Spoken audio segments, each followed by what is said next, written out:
നമ്മുടെ നാട്ടിൽ പുതിയ പുതിയ മാറ്റങ്ങൾ വന്നുകൊണ്ടിരിക്കുന്നു എന്നുള്ളത് ഒരു യാഥാർത്ഥ്യമായി നമ്മൾ അംഗീകരിക്കേണ്ടതുണ്ട്.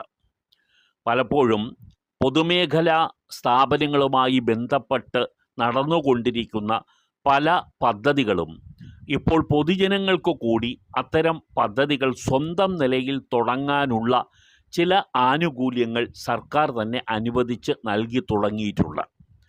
പോസ്റ്റ് ഓഫീസിൻ്റെ ഫ്രാഞ്ചൈസി എടുക്കുന്നവർക്ക് സ്വന്തം വീട്ടിൽ തന്നെ ഈ പോസ്റ്റ് ഓഫീസിൻ്റെ ഒരു യൂണിറ്റ് തുടങ്ങാനുള്ള അനുവാദം നേരത്തെ നൽകിയിട്ടുണ്ട്. അത് ഇപ്പോൾ പലരും അത് ഏറ്റെടുത്ത് നടപ്പാക്കി വരുന്നുണ്ട്. അതുപോലെ തന്നെ BSNLൻ്റെ ഒരു പുതിയ പദ്ധതി പ്രകാരം വ്യക്തികൾക്കും അതുപോലെ ഒരു ഗ്രൂപ്പിനും BSNLൻ്റെ ഫ്രാഞ്ചൈസി തുടങ്ങാനുള്ള അനുവാദം നൽകിയിരിക്കുകയാണ്. നമുക്ക്